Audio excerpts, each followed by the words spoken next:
ওর বড় বোন নাম শুক্লা। শুক্লাকে 11 বছর চালিয়েছে মামিমা, আমার মা।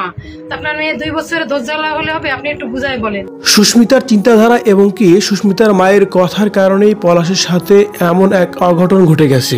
এবার যেন পলাশের সাথে ঘটে যাওয়ার বর্ণনা দিয়ে এভাবেই কথা বলছিল পলাশের বন্ধুরা।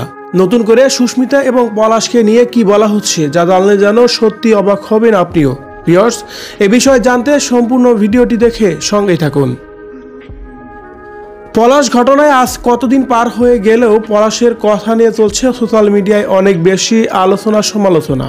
পলাশের ঘটনায় মাকে দোষী করা হলেও এবার যেন একের পর এক বেরিয়ে আসছে অজানা অনেক তথ্যই, যেখানে বলা হচ্ছে পলাশ ঘটনায় শুধু তার মাই দায়ী নয়, তার মায়ের সাথে সুস্মিতা এবং কি সুস্মিতার মাও জড়িত। তার কারণ মা এবং বউয়ের মধ্যে যখন ঝগড়ার পরিমাণটা অনেক বেশি বেড়ে যায়, ঠিক সেই মুহূর্তে পলাশ তার শাশুড়িকে বলেছিল, সুস্মিতাকে আপনাদের বাড়িতে কয়েকদিন রেখে দেই, যখন যা লাগে সবকিছু আমিই দেব, আবার সবকিছু স্বাভাবিক হলে তাকে নিয়ে আসব।